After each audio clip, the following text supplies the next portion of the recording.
our session about rules and regulation for account operation and opening in a bank।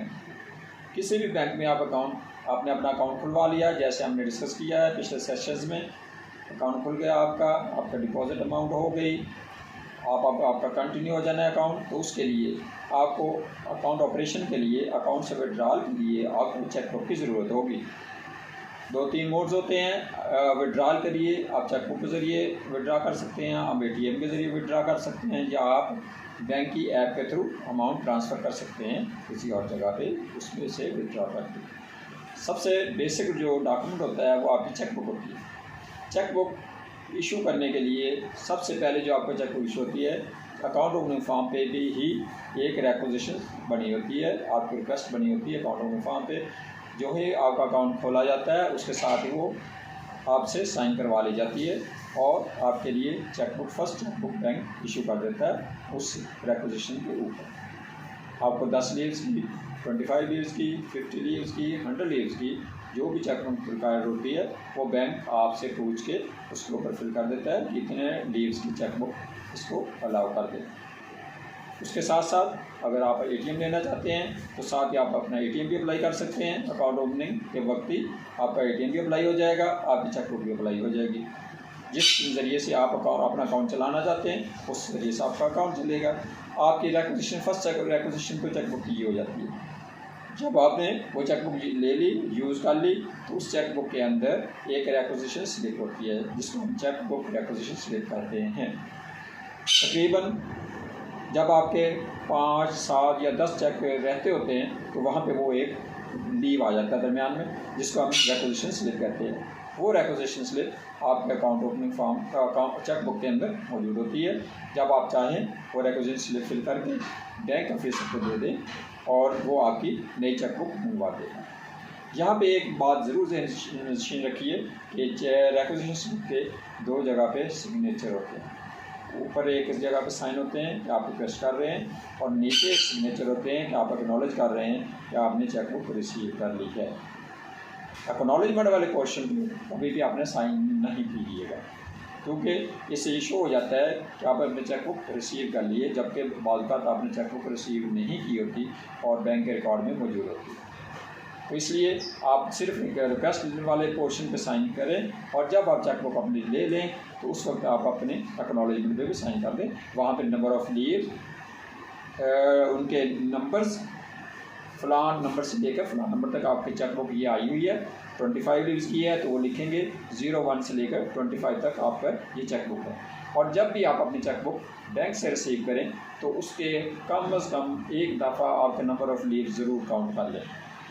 Bank officer की भी जिम्मेदारी है, जो को अमूमी तौर पे नहीं किया जाता, कि वो जो ही चेकबुक आए, जितनी चेकबुक उसको डेली रिसीव हो, हर एक चेकबुक के नंबर ऑफ़ लीव्स वो काउंट करें, ताकि अगर कोई लीव मिसिंग हो, होता बहुत कम है, लेकिन खुदा न खास्ता अगर कोई एक आध लीव मिस हो तो आप फौरी तौर पे उसी वक्त अपने प्रिंटिंग वाली जो हैं डिपार्टमेंट है या स्टेशनरी डिपार्टमेंट को इन्फॉर्म कर सकें कि ये मेरा चेक नंबर मिसिंग है। तो इसलिए जो ही चेकबुक आपको रिसीव हो, बैंक ऑफिसर के लिए भी ये जिम्मेदारी है और कस्टमर की भी जिम्मेदारी है तो आप नंबर ऑफ़ लीव्स आपने काउंट कर ले कि क्या 25 लीव्स पूरे हैं, 50 लीव्स पूरे हैं, 100 लीव्स पूरे हैं, ताकि कल को कोई इशू इसमें ना आए। और रिक्वेजिशन स्लिप भी चेक कर ले उसमें लगी हुई है या नहीं लगी हुई। जब आप चेकबुक अपनी ले लेंगे, बैंक आपसे एक्नॉलेजमेंट ले लेगा, आप अपनी चेकबुक अपने पास रखें। चेकबुक रखने का तरीका ये है कि ये एक इंतहाई सेंसिटिव इंस्ट्रूमेंट होता है, सिक्योरिटी डॉक्यूमेंट होता है। इसको आप हमेशा अंडर लॉक एंड की रखें और अपनी पर्सनल कस्टडी में रखें। किसी भी अनऑथराइज्ड पर्सन के हाथ में आपकी चेकबुक कभी भी नहीं आनी चाहिए। और ख़ास तौर पे आप चेकबुक कभी भी साइन करके कोई एक चेक या ज़्यादा नंबर ऑफ़ चेक्स कभी भी सिग्नेचर अपने करके चेक को ना रखें, क्योंकि ये इंतहाई रिस्क काम होता है, किसी के भी हाथ लग सकता है। इवन कि आपके क्लोज रिलेटिव में से भी कोई आपके साथ दगा कर सकता है। तो आप कभी भी साइन शुदा चेक किसी लूज जगह पे या ओपन जगह पे या इवन अपनी पॉकेट में, अपने पर्स में या अपनी किसी ऐसी जगह पे ना रखें जो दूसरे को एक्सेसिबल हो। अगर वो एक्सेसिबल है दूसरे को तो वो किसी वक्त भी मिसयूज़ हो सकता है और वो बैंक लायबल नहीं होगा ऐसी ट्रांजैक्शन की सूरत में। जब आपका चेक पे हो गया, आपके सिग्नेचर सही हैं, अमाउंट वर्जन फिगर सही है, डेट सही है, चेक जेन्युइन है, तो आपकी पेमेंट करने के लिए बैंक को किसी किस्म का तरद्दुद नहीं होगा और बैंक उसका लायबल भी नहीं होगा। हाँ, बैंक के पास कॉल बैक प्रोसीजर होता है, लेकिन वो एक मखसूस अमाउंट से ऊपर का चेक अगर है तो उसके लिए कॉल बैक वो करेंगे। अगर उससे वो नीचे का चेक है या ट्रांसफ़र में चला जाता है, ट्रांसफ़र में ज़्यादा अमाउंट होती है कॉल बैक के लिए, तो वो ट्रांसफ़र भी कर देंगे और आप बाद में देखते रह जाएंगे और आपको पता भी नहीं चलेगा कि आपका चेक पे हो।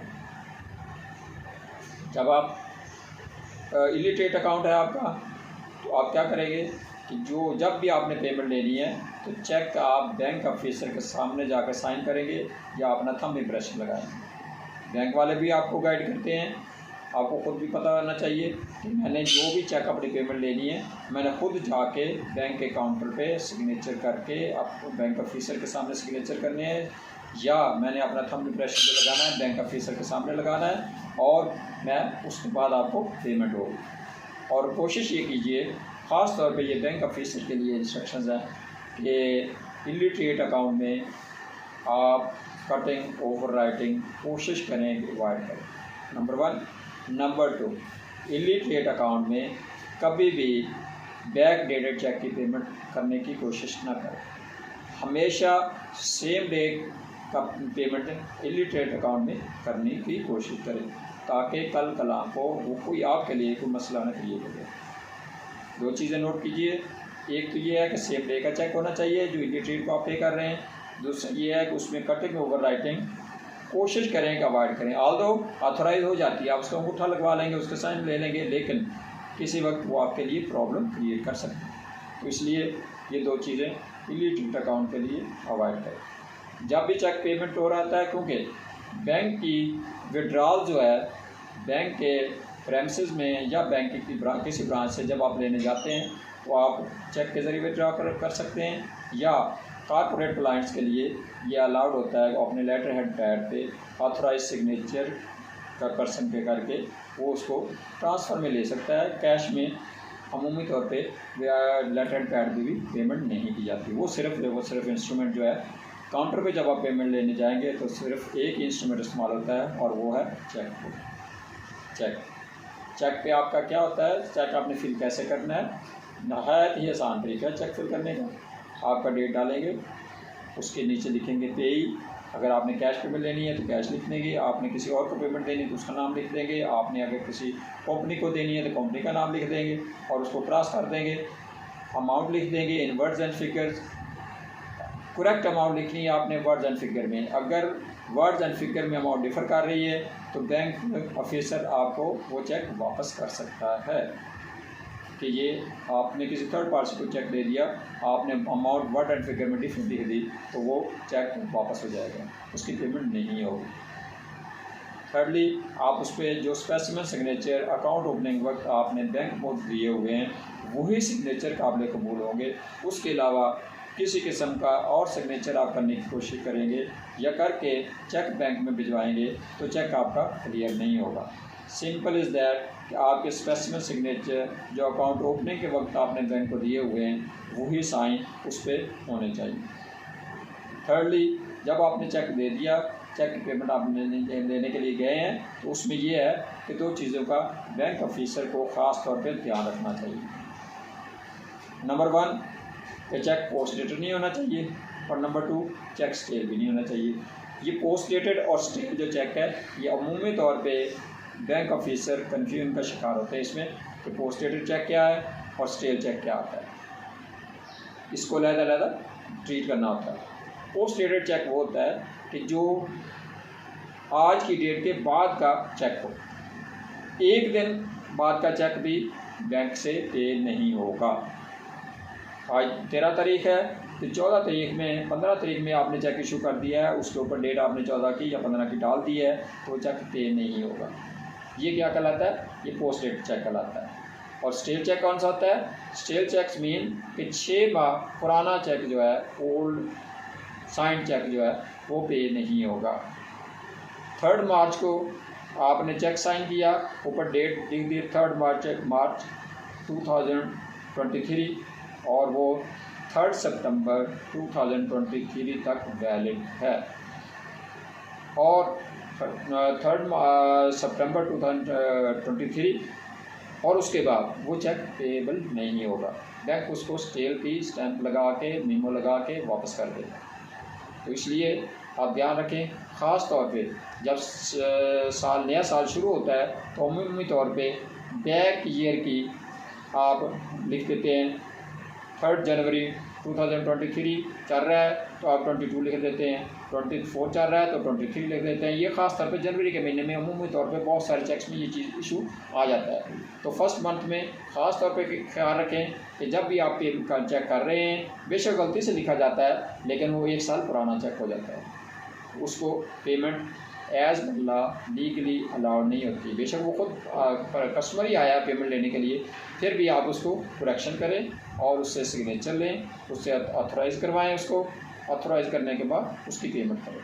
अगर वर्ड्स एंड फिगर में डिफ़र है तो वो भी आप उनसे कटिंग करवा के सही करवा के उस पर साइन ले लें, ऑथोराइजेशन चल जाती है।